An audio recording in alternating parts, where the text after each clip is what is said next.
live at different times. Anyway, we should be good by now. So hello everyone, I am HP Holo. I write things and occasionally I talk to other people who write things. And tonight I am here with James Cambias, whose most recent book, The SCARAB Mission, came out earlier this week. So James, I will let you introduce yourself, tell us who you are, what you wrote, where we can find it, all that fun stuff. And then we will go into a Q&A and reading about the SCARAB Mission. Good evening, everybody. I'm James Cambias. My friends call me Jim. I'm a writer and game designer. I've got 6 novels out now. This is my latest, The SCARAB Mission, which I'll be reading from tonight. Came out this Tuesday. I also write role-playing games. I've written about 4 or 5 different role-playing game publishers. The most recent thing I did was a product called Weird War One for the Savage World game system. This is all about weird paranormal adventures during the Great War. Let's see, I grew up in New Orleans, educated in Chicago, and I currently live in Western New England. And I'm married to a cyborg mad scientist. Also show every sign of being very creative people. Nice. All right. Okay, can you hear me properly? My sound went funny. All right, your sound went down a little bit, but I think it might be normal again. Oh well, we'll find out. It could just be an internet connection thing. Anyway, so it's good to have you on today. And I was telling you right before this event started, like your style of sci-fi is right up my alley. Like I love the big sense of it. Can you hear me? Is the sound going weird again? All right, 1 second. Let's see here. How about now? Nothing? All right. Today's going to be the adventure night.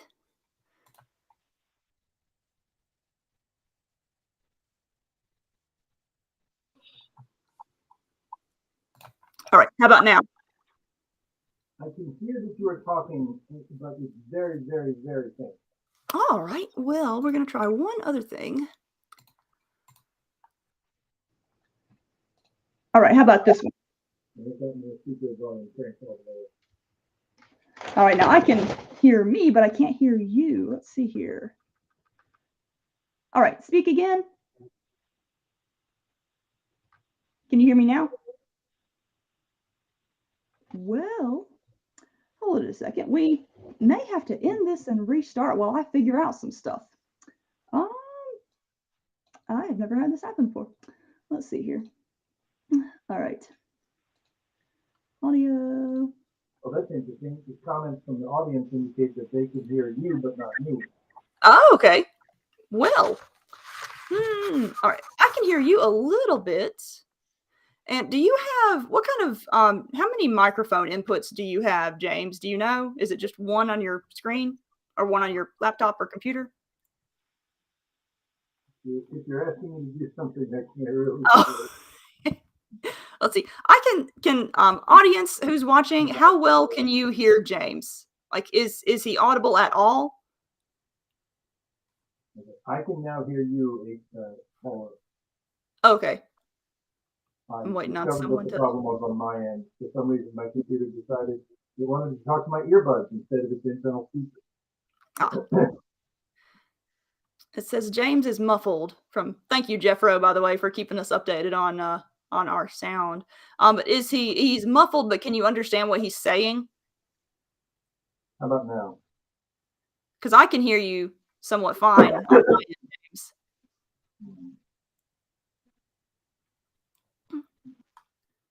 How can you hear me, James? Is my audio okay You're great.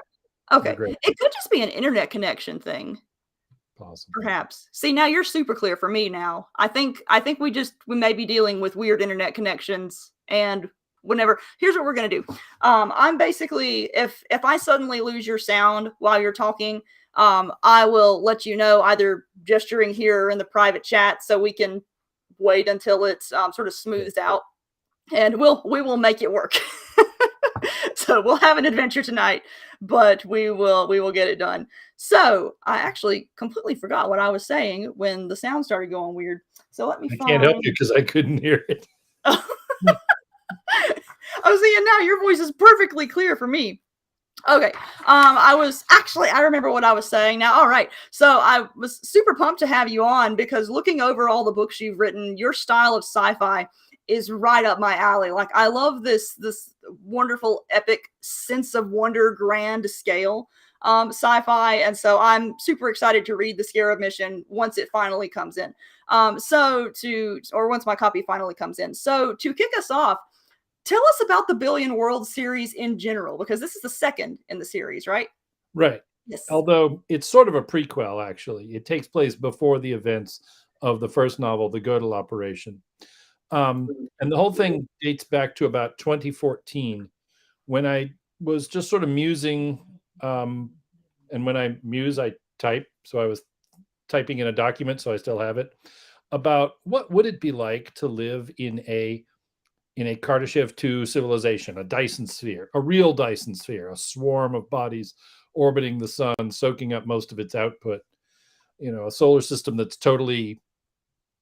has been totally inhabited and has been for, by their time, most of history. So I put it in the 10th millennium so that, this Dyson sphere is not a new thing. That's the default for that future. And I started doing the math. I started working out, what does that level of energy allow us to support? And what I got was, wow, you could have something like a quadrillion people in that solar system. Mm-hmm. And, living, each of them with more energy than you and I have at our disposal today.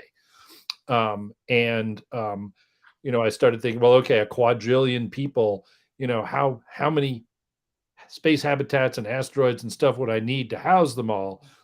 And I started doing the math, and I got a figure of, at 1 million people in each world, you'd have about 1 billion worlds. And the little light bulb went off over my head because there's a good title. Oh, yeah. So the Billion Worlds came out of that. And then the scale of it suddenly started making me realize that I could do almost anything. If you have a quintillion people, if you have 1 billion different societies, then, you're going to have plucky rebels fighting a tyrannical empire. You're going to have, dystopian, totalitarian states, probably considered more horrifying than anything that's existed on Earth up till now. You're going to have, planets of hats, as the Tropes Wiki puts it. Society is defined by one really bizarre custom or another. Yeah. And the great thing is they're all reasonably accessible. If you have your a spacecraft, you can get around the solar system, especially if you can make use of suspended animation and whatnot. You can get around the solar system in reasonable amounts of time. The voyages are on the order of age of sail journeys. Mm-hmm. And so, wow, that sounds a lot like classic pulp era science fiction, doesn't it? There's lots of planets. They're relatively easy to get to. They're all different and exotic, but they're mostly populated by human descended beings. So you can have plenty of, green skinned space babes for characters to fall in love with. You don't have to worry about the implications of falling in love with a giant space lobster the way so excuse me, I'm getting over a cold. Oh, you're fine. So, this made me very excited because it was like, oh, wow, I can tell almost every story I want, with one significant exception, in this milieu. And so I've basically started doing it, and I've decided it'll be my default setting unless I'm telling a story which needs to be in a different, background. The one significant exception, of course, is I was about to ask that. I was curious. Alien Contact. I can't. I sort of deliberately set myself to live within the walls of what we know now, and so we haven't heard any peeps from outer space. So I decided, okay, there's not going to be any aliens except the ones we make ourselves. Right. Yeah, it makes sense as a reasonable limitation because your world is already so expansive. Like you've got corners to explore, and that actually leads to one of my other questions. It's like the setting is pretty infinite in its possibilities. So with a setting that grand, how do you narrow down what kinds of stories you want to tell? Like how do you decide which corner to explore?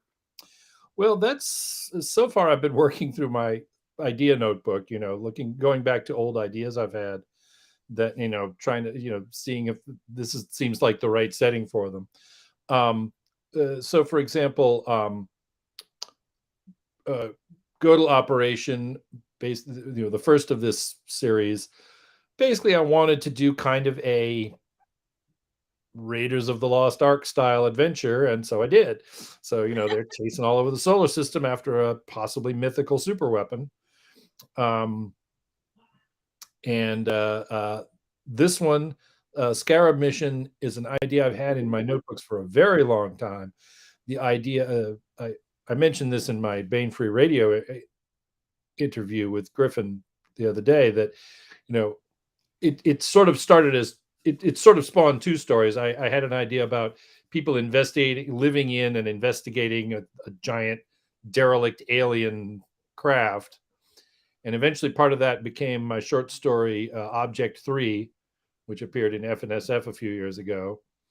And then part of it became this story of where the focus is on the actual exploration and the dangers of the derelict. Cool. Let's see here. I've got my text is so tiny on this page today.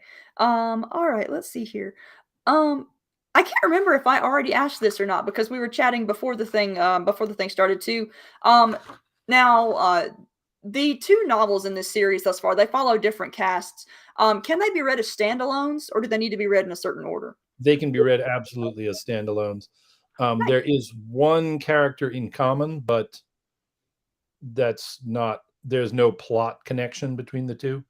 I guess now I should make my big confession that when I originally started conceiving this, I had this clever, bad idea. I have these every few years, where instead of telling stories in chronological sequence, I was going to tell stories in a slice. So I was going to tell a whole bunch of things going on at the same time. Oh, yeah. And my editor said, that's not really a very good idea. Readers like to have characters that they recognize, like to be able to follow characters chronologically. So what was originally going to be happening at the same time as Godel Operation had to move back in time so that some of the characters from Godel could be involved. Makes sense. I'm currently working on a book that is taking place immediately after Godel Operation, with most of the same characters, and at least one character from SCARAB Mission will turn up in that one. Nice. All right. So this is an oddball crew story. So I have to ask, what are some of your favorite oddball crews in fiction or all of media? And did any of those influence your storytelling in the SCARAB Mission? Well, it's interesting. I have actually just acquired a new favorite oddball crew. I'm currently reading Adrian Tchaikovsky's Shards of Earth, which is about an oddball crew. I hope I'm not, I haven't read it, so I don't know anything about it. So. I hope I'm not puffing myself up too much, but it's a kind of a spiritual twin to actually more like Godel Operation now that I think of it than SCARAB Mission. But it's an oddball crew caught up in a giant cosmic war with existential threats to all humanity. Uh-huh. When I recommend it to other people, I say that Shards of Earth is like if you took the crew of Firefly and dropped them into the Shadow War in Babylon 5. Oh, wow. I'm adding that to my to-read list. Give me a second to scroll that down. Very good book. Shards of Earth, right? Shards of Earth by Adrian Tchaikovsky. All right. Adding that to my never-ending reading pile.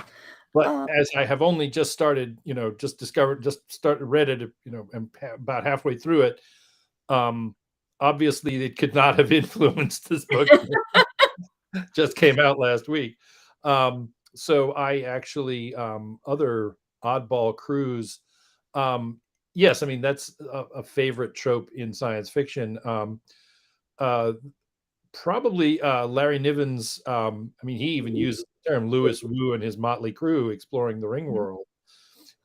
That's definitely an influence, I imagine, at least unconsciously on me. And of course, that then in turn, I guess, leads back to the original, oddball crew, Dorothy and her companions walking down the yellow brick road. Yep.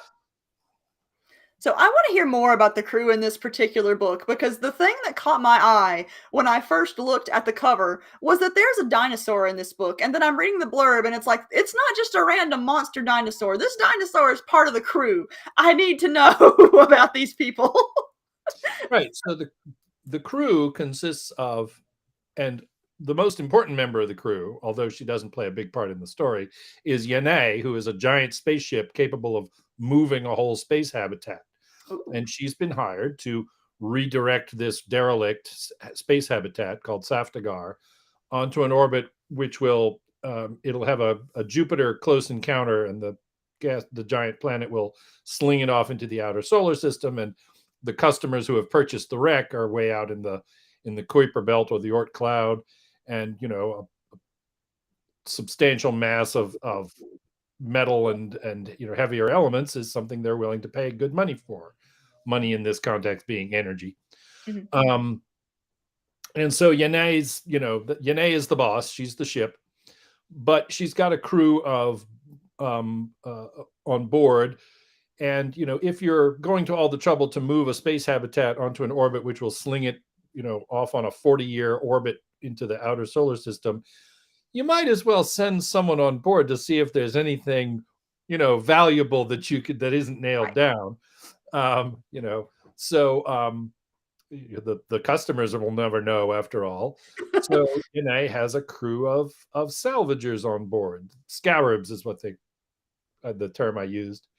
And they consist of the main character, the viewpoint character for much of this is Solana, who is a human woman, although she's been genetically engineered in not very nice ways.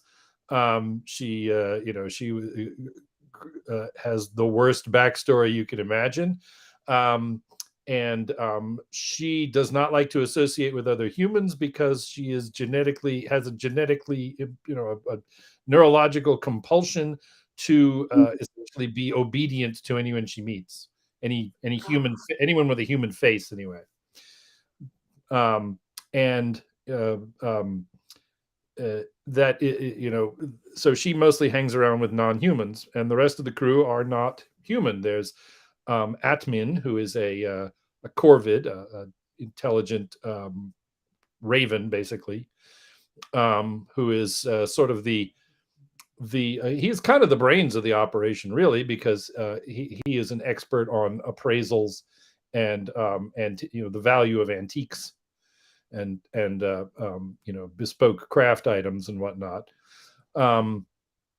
There is Para, who is the dinosaur on the cover. She is a mercenary, a combat engineer, military engineer, specializing in demolition and explosive ordnance disposal and whatnot. Very useful person you're going to have with you if you're exploring a wrecked space station, especially when you start finding the death traps on board. Spoiler alert. And so, yeah, she's a genetically modified dinosaur. Well, she's a genetically recreated dinosaur, right? She's not a real dinosaur. She's what a bunch of probably 25th century genetic engineers could do, basically assembling genes from birds and humans and everything else to create a creature which looks like a Utah raptor with opposable thumbs and a good brain. And she's despite her hard-bitten military professional exterior, she's actually quite an idealist. Mm-hmm. The other member of the team is Utsuro, who signed on just for this particular trip. because Utsuro is a cyborg. He was originally human, but he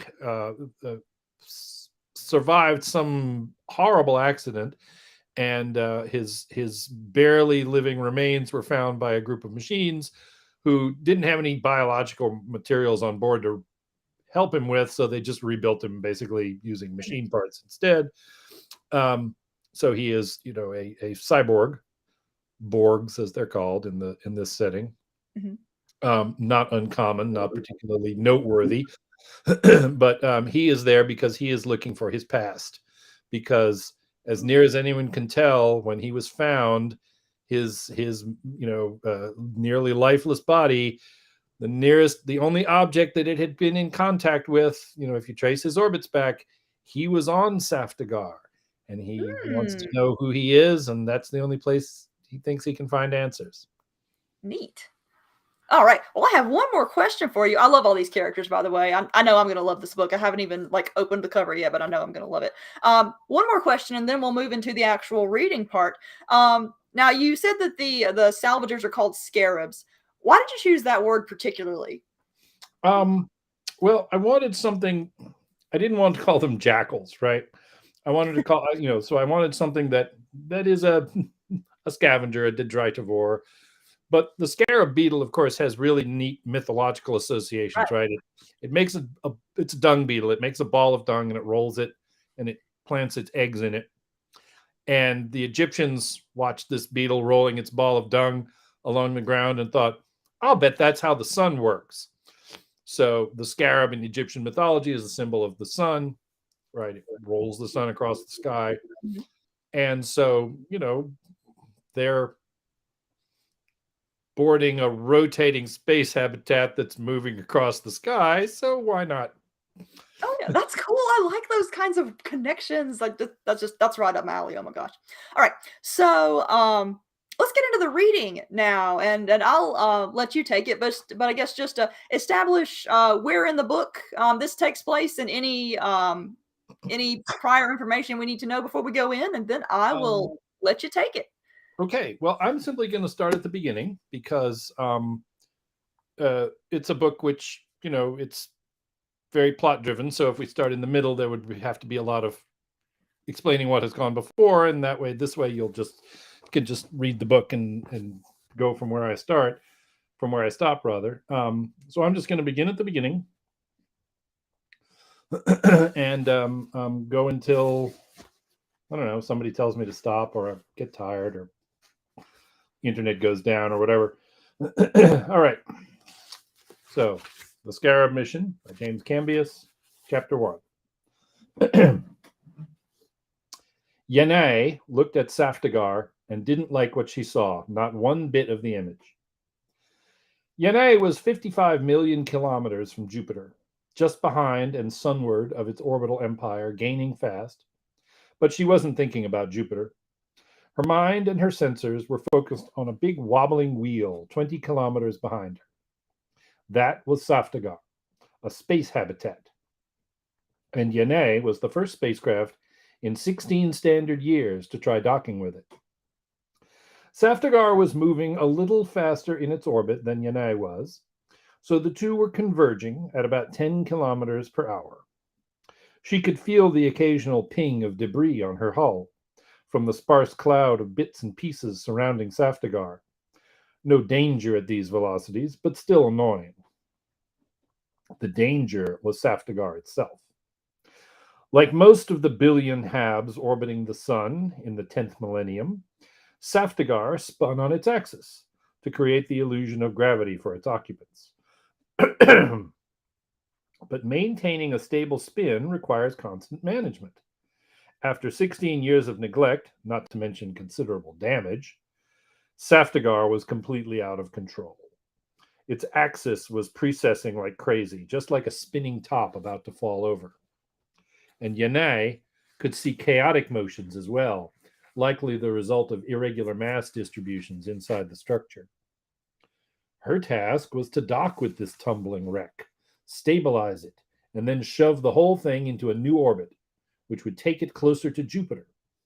The king of the sky would then flick Safdaghar out into the darkness of the outer system, where in a few decades, Yanai's clients would catch the wreck and take it apart. This was a once-in-a-millennium window, and even as the low bidder on the job, Yanai expected to make a once-in-a-millennium profit. If she could clamp on safely, and if she could get the tumbling ruins stabilized in time for a high-power burn. The problem was that Yanai was a big girl herself, 300 meters long, 500 tons of fuel, radiators, and fusion engines, with a little life support system strapped on for her 4 biological crew. She had the power to move a city, but wasn't what anyone would call maneuverable. So she took it slow, approaching Safdaghar very cautiously, analyzing its motion to pick the perfect time and place to grab hold. Until she was safely clamped on, Yanai had no spare capacity to keep an eye on her crew. They were on their own. Section break.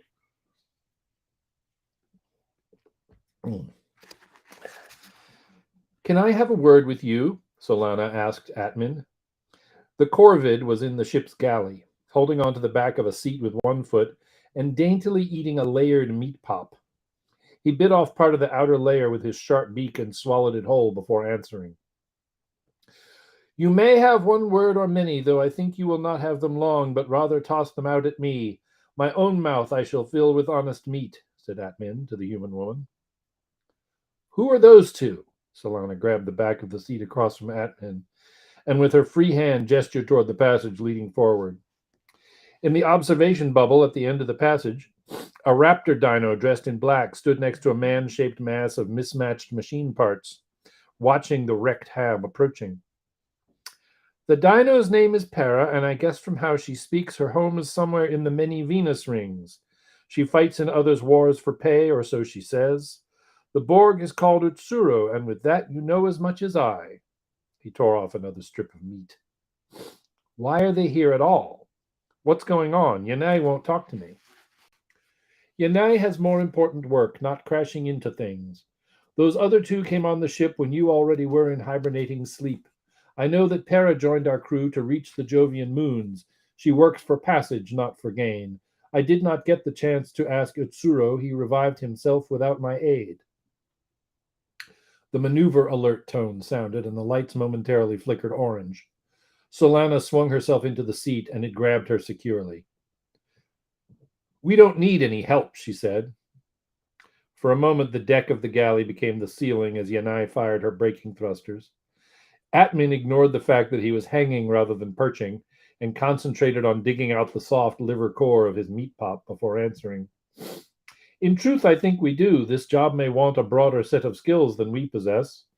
I judge the price of things we find, and you are good with tools, but neither would be any use to shift a heavy load. If nothing else, both Para and Utsuro look quite strong. We can print up a bot if we need muscle. Are they getting shares?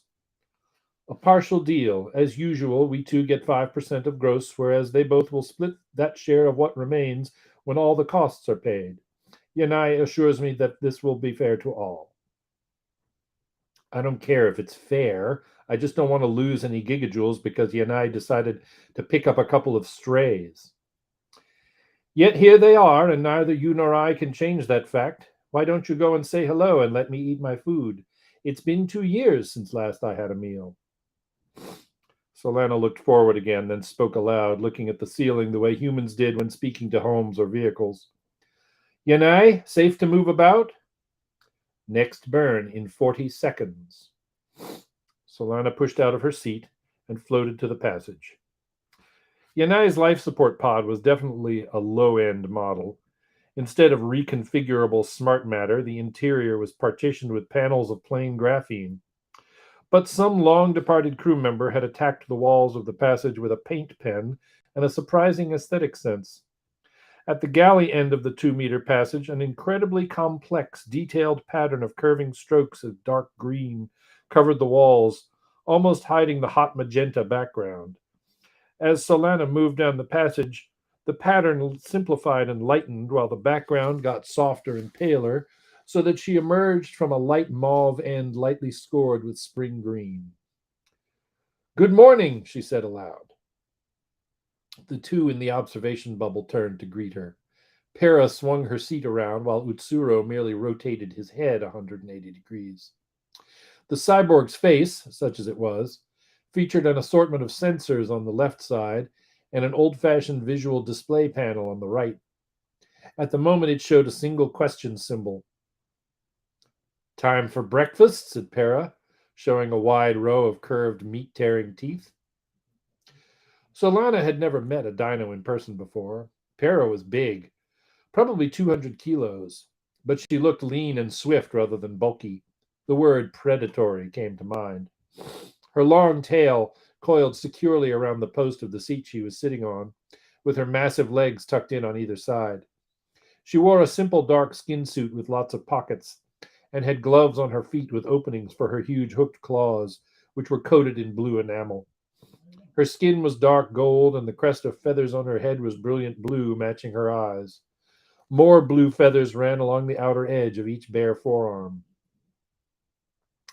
You'll have to get it yourself, said Solana. I'm Solana Sina, one of Yane's senior crew. Tell me about yourselves. What are you good for?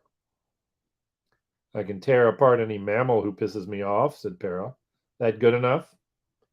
They were interrupted by the maneuver alert. Solana launched herself at the third of the four seats in front of the diamond window, and it secured her with a second to spare before Yanai thrusted to the left and then down. We don't need a rat catcher, said Solana dryly as soon as the lights went back to normal. What technical skills do you have? Combat engineer, said Para, suddenly sounding a lot more professional. Explosive ordnance disposal, hull and barrier breaching, general demolition. I've worked in freefall, surface, and tunnel environments. Served in 2 wars and 3 counterinsurgency operations.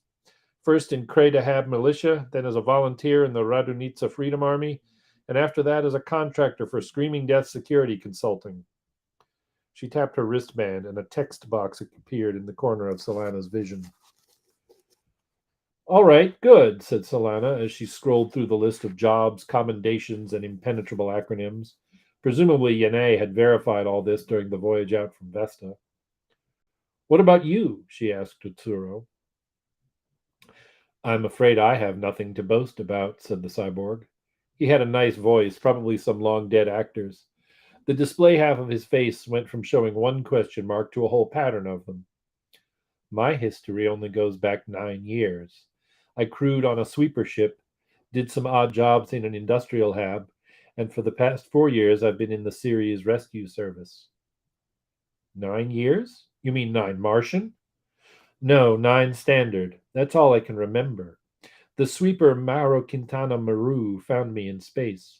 I was wearing a fancy suit that had me in medical stasis, but I'd obviously been out way too long. Lots of radiation damage and some major injuries, too.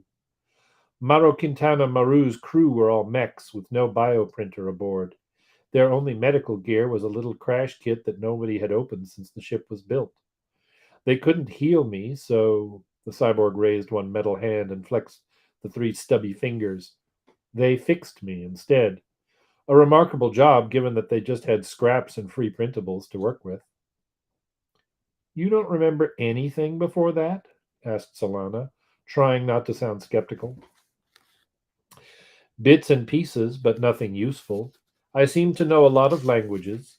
I recognize most music from Mars and Deimos over the past few centuries, and I have very good manners. Well, who were you before? What about your genome? That's another mystery. I've sent out dozens of messages to search all over the system, but none of them found any match for my DNA. I looked about like this. No, don't, began Solana, but before she could finish, the display on Utsuro's face showed a very ordinary-looking man with black hair, light brown skin, and dark eyes. Do you recognize me? The image on the cyborg's face asked. No, turn it off, she shouted, and shielded her eyes. Then Solana launched herself hard at the passage, bounced off the painted panels, and fell through the galley toward the crew quarters. She got into her own little cabin and slid the door shut, then floated in the center of the room, curled into a ball. After a minute, she heard Atman's beak tapping on the door. Go away. Your introductions did not go as well as one might hope. If either of our new-waked crew did wrong, just speak and I shall deal with them in manner stern. The image of a 2-kilogram bird giving a stern lecture to a cyborg and a dinosaur 100 times his mass almost made Solana smile. She swallowed and spoke a little hoarsely. He didn't know, the cyborg. He displayed a face and I panicked. It's not his fault. Atmin was silent for a moment.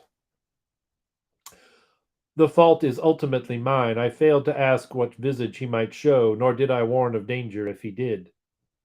It's okay. She sniffled and wiped tears with her sleeve.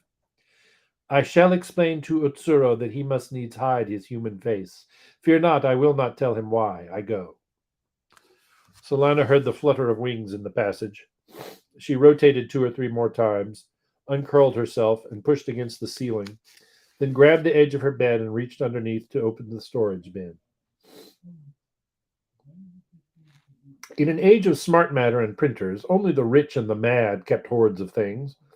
All of Solana's material goods fit into a single bag, a few unique items with sentimental value or things she might need in a hurry without waiting for printer time. The goggles were both a tool of her trade and a comfort for her fears. She slipped them on and her perceptions expanded. Now she could see everything, in wavelengths from nanometer soft X-rays all the way to centimeter microwaves. She could see polarization, phase and Doppler shift, and magnify 1,000 times. They showed her electric and magnetic fields and told her the composition of every surface. It was like having the senses of a mech or even a ship. But Solana needed her goggles for a different purpose. They could also filter what she saw.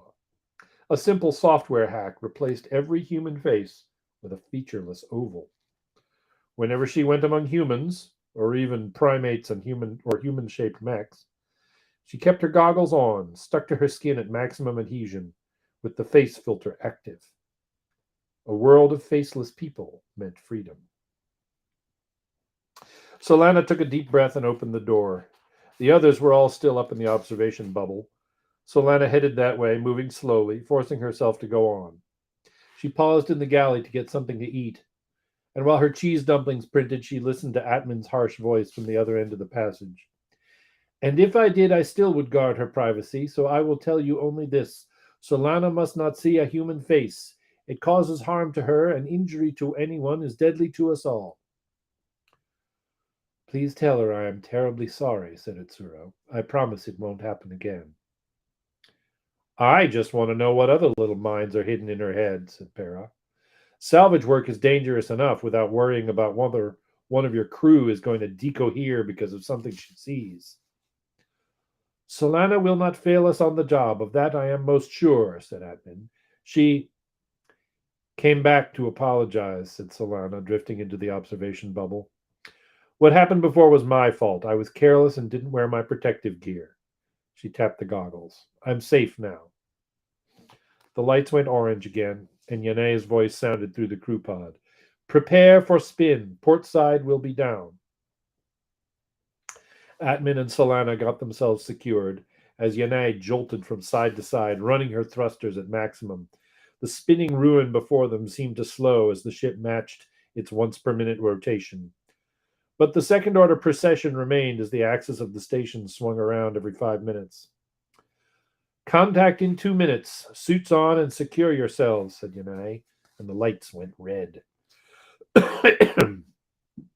Solana's loose coverall suddenly became skin-tight, protecting her against depressurization by sheer mechanical force. The cowl that she wore over her hair slid down to cover her face and went transparent, and the little air bladders on her shoulders inflated. A readout in her vision said that she had 4 hours of oxygen, currently on standby, since the crew pod was still pressurized.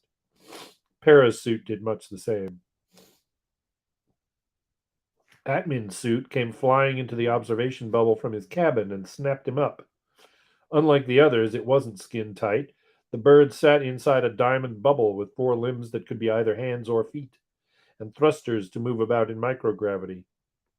Utsuro merely turned off his convective cooling fans and extended a filmy radiator fin along the center of his back. The ship wasn't aiming exactly at Safdaghar's axis. She was off-center by 60 meters, deliberately, since she would need some leverage to stabilize the habitat. Even spinning in sync meant there would be relative motion when they touched. Yanai extended her 6 arms. They were massive and strong, each 20 meters long and 3 meters wide where they joined Yanai's main truss. Like the rest of the ship's skeleton, the arms were tensegrity structures of diamond fiber and graphene rods, and like the rest of her skeleton, they were tremendously over-designed. Each was tipped with a door-sized adhesion pad for a good grip. Cables ran from the back of each pad to Yanai's center of mass, so that once she clamped on, there would be no flexing, no shear stress on her nose. 20 meters, said the ship. 19, 18, 17. A meter-wide chunk of debris thunked against the observation bubble and went tumbling off into deep space, making everyone start in surprise. 14, 13. If any claims to feel no fear, I call that one a liar, said Atman. 6 times have I, aboard Yanai, made lock-on with a tumbling wreck, and 6 times have I wished to be in some safe world instead. 3, 2, 1. Contact, said the ship. The final word was drowned out by the audible crunch of the arms slamming into the spinning hull, and the creak and twang of Yanai's structure adjusting to sudden loads in new directions, and the clatter of some loose objects back in the crew quarters. Everyone was silent for a second, looking about and listening. Then Solana and Para said, "Pressure check," aloud in unison. Solana almost chuckled. "Crew pod pressure is steady," said Yanai, and the lights turned back to orange. "I'm here," said Utsuro, and his voice sounded full of wonder and delight. The next 5 days were uncomfortable and annoying. Yanai had to stabilize Safdaghar's wobbling axis before she could shift the Hab's orbit. Steady thrust would make the precession worse. Instead, the ship had to give the habitat a precise shove once every revolution, over and over and over again. This meant a 5-second burn at full power every 64 seconds, for more than 100 hours. The inconvenience of living in 59-second intervals between rocket bursts meant that all 4 of Yanai's crew spent most of that time in bed, doing entertainments or chatting. On the 3rd day, Solana lay flat in bed, linked up with Atman and Para via her implant. She had mounted her bed in the corner where the outer wall met the aft floor. Most of the time she felt a ghostly pull down, caused by the spin of Yanai and the habitat to which she was docked. But once a minute she found herself lying on her side for 5 seconds as the down vector swung around to the aft floor. The sheet held her in place so she didn't roll involuntarily. It wasn't ideal, but it would have to do. Images of Atman and Para floated in front of her. "Okay," said Para. "I've looked at the old design schematics. I've read the histories. So now give me the real story. What happened to Safdaghar?" "We do not know much more than this," said Atman. "It was a small and simple Hab with 20,000 baseline folk aboard. What little wealth they had was made from art. The humans crafted things by hand, then sold the scans across the billion worlds. From time to time, they even sent out pods which held unique original creations for the rich of Juran and of Mars." "And then boom," said Para. "And then some fate, we know not what, wrecked Safdaghar and took the lives of all within. A single rescue mission came to search for any who survived and found here no one but the dead. For 16 standard years, the lifeless Hab has spun untouched." "That's what I don't get," said Para. "Why leave it? We're just beyond the old belt, a prime orbit. Plenty of Habs within easy reach of this place in energy and time. You'd think it would have been repaired and resettled, or already taken apart. There has to be a reason." "The rights to Safdaghar were caught in legal webs and stuck there while the spider courts of Deimos, Ceres, Mars, and even Juran all drew strands about its corpse. No salvager could sell the scrap. No bank would lend to pay for restoration of the Hab. No colonist could come with title clear to any place within. Add to that the tumbling of the wreck, the halo of debris, the unknown hazards still inside, and one can hardly wonder Safdaghar has had no visitors but dust. Then why are we here? Said Para. A Deimos group at long last won the fight to claim the wreck of Safdaghar and paid off all the rest. With title clear, they sold the mass to patient folk amid the outer ice. Yanai, in turn, put in the lowest bid to do the job of boosting Safdaghar to dance with Jupiter and send it flying out to Kuiper space. You didn't answer my question. Why are we here? We four scarabs come in search of loot, said Atman. This hab, though small and poor and badly hurt, still holds the goods of all who once did call it home. Some few of them had modest wealth or came of ancient lines with heirlooms rare and fine. No inventory could be made before disaster struck, so who in Kuiper space, when finally the wreck arrives in 40 years, can tell if anything is gone? Then, too, the main export of Safdaghar was creativity. The work of agile minds may still be here unseen. You do your looting and nobody minds because the buyers out in the Kuiper belt just want the metals. Okay. Still seems like a lot of work just to sell somebody's knickknacks and unpublished doodles. And yet there is a chance, not certain, but the odds are good, that what we four may find within may be worth more than Safdaghar itself. Somebody sell you a map to buried treasure? The treasure hid in Safdaghar was not a hoard of thorium, nor some great inner ring device like magic to a baseline mind. It was, in fact, a man. Hardly a treasure, said Para. There's 500 billion men in the solar system. That drives the price down. Solana spoke up for the first time. The going rate for specialized slaves is 10 million right now. There's 9,000 habs where it's legal to own someone and 40,000 where it's illegal but nobody cares. And there's millions of habs where everyone's a slave because they have no rights, said Para. I fear we stray from civil speech, Atman began. That makes it okay? Solana demanded. Doesn't it bother you that there are places where owning a human as a plaything is just fine with everyone? Para's voice became a predator's growl. It bothers me to see some scarab getting all righteously ionized about a few million crazy pervert mammals when there are trillions being oppressed and tortured and murdered by crooks and fanatics. Solana was about to reply when Utsuro's image appeared alongside the others. Please forgive my lateness, he said. I was speaking to Yanai about a private matter. You did not miss the most important bits, said Atman. For as I was about to say, the wreck of Safdaghar may hold a treasure of great worth. There was a Martian poet known as Pasquin II. Have any of you heard his work? His verse was famed on Mars and far beyond. In both Old Belt and Jovian space, his words were loved, except in Deimos, where bold Pasquin gave offense. For those with wealth unmatched and sovereign might do tremble at a jest, and cannot stand to hear a laugh directed at themselves. I just looked him up, said Para. He disappeared 20 years ago. He dared to give offense, and Deimos took it without grace. He took another name, another face, and took to hiding what he wrote. Thus hidden and suppressed, his fame grew exponentially.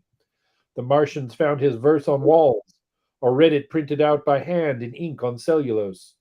They whispered poems mouth to ear, and sang them set to famous tunes, so that the music soon became a kind of secret hymn. Assassins sought him out and nearly got him twice. His worried friends arranged for Pasquin to leave Mars to save his life. He wrote a final book of verse with brush on silk 2 decades past, and nothing since. But I have sought him out and done research on 20 worlds and put together clues that others may have missed, and so at last I tracked him down. I think that Pasquin too was here at Safdaghar when sad disaster struck. If any works of his remain intact within this wreck, their worth would be immense, as much as all the mass of Safdaghar itself. But can we find them? It's a small hab, only 2 clicks across and half a click thick, said Para. That's still a lot of volume. The plans show a lot of levels, the open landscape ring plus a whole bunch of farm and industrial space, not to mention transport, services.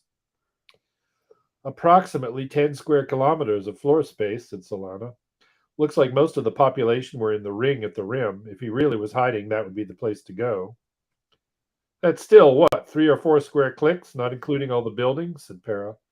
Most of them are 2 or 3 stories, and the plans show a couple of 10-story towers. That may not sound big by megastructure standards, but it's a lot of rooms to check. I'm sure there will be plenty of time to search, said Utsuro. After Yane finishes her burn, we have 40 days before we have to undock for aerobraking at Jupiter. There are 4 of us, plus however many bots we can print up. If we plan carefully, we can search the whole hab with time to spare.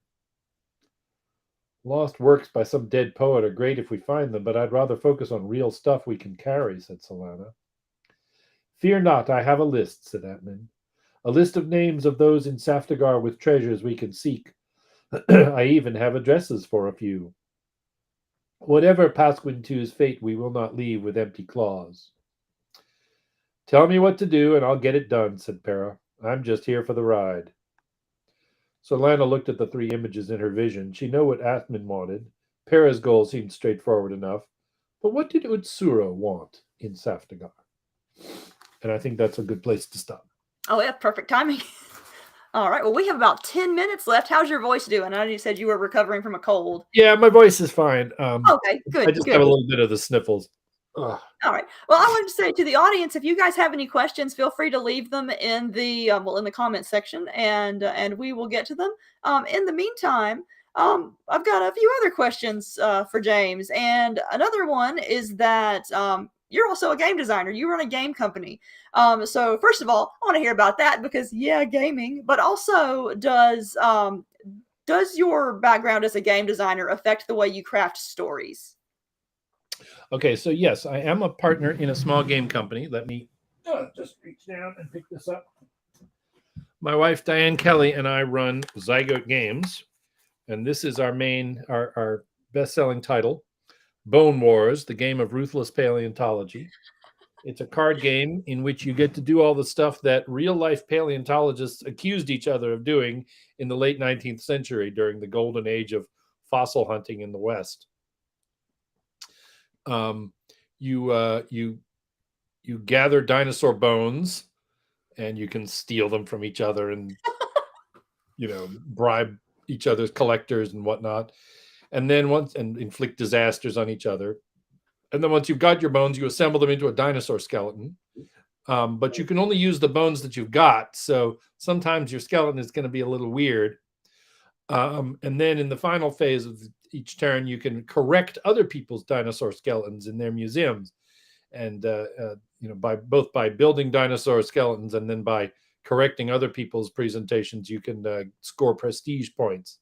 And whoever reaches the agreed upon target of prestige first is the winner. And the characters you can play are all real life paleontologists. There's Othniel Charles Marsh, who is he's kind of the rich kids camp from across the lake.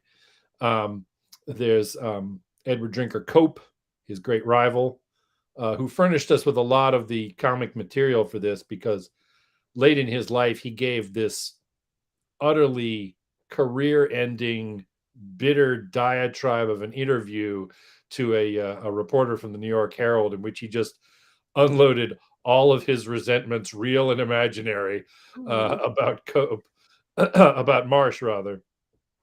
And some accusations were made. Some of them may have been true, I'm not sure. The other two are Barnum Brown, who was a collector who had an almost supernatural ability to find significant fossils. That seems to be a real life talent too. My wife worked with Paul Serino, a paleontologist at the University of Chicago, and he took a group of students on a camping trip once down to Big Bend National Park, and they found some significant fossils just at their campsite. Oh my gosh. Apparently he can't pick up a rock without it turning out to be an important specimen. And then the final one is Charles Sternberg, who was utterly indestructible. His memoirs read like just this endless catalog of disasters that he survived. I've got to read about all these people now. Sounds amazing. I've got to pick up this game too. I'm coming away with so many things to interact with from this interview. Oh, that's cool. My other question, does it affect how you craft stories? Well, No. In fact, kind of the reverse. I had to unlearn a lot when I was, when I was writing for role-playing games. Role-playing game characters tend to follow an upward trajectory, right? They start off as low-level mooks. They gain power and wealth and abilities. They can overcome tougher opponents, and they sort of steadily go up in power level. In fiction, at least if you want to make it dramatic, the characters usually start off in a place of comfort, and things get worse for them as the story goes on. The trajectory of most stories is kind of downward, and they reach, rock bottom and have to rely only on their own personal Right. strength of character and personal virtues, and then they can perhaps achieve success as a result. But so I had to sort of unlearn a little about storytelling in order to learn how to write fiction. Although I should point out that I deliberately tried to write about a character following essentially a role-playing game style progression in my one fantasy novel, The Initiate, which is a modern day fantasy. And it's about someone who has joined a secret order of wizards in the modern world. My elevator pitch was, what if Harry Potter was John Wick? Oh my gosh, yes. Writing that down too. And so he absolutely follows an upward trajectory in terms of gaining magical knowledge and power and resources. But he's also on a downward trajectory because he is becoming more and more like the evils he thinks he's fighting, and he's making more and more moral compromises and doing more, straight up horrible things. And so, I wanted to see if I could do that. I think I succeeded. Nice. I'm going to end up reading every single one of your books by the end of this. Oh my gosh. All right, we've got some activity in the comments here. Catherine over on Facebook says hi. Also, we have John Scalzi in the comments. Hello.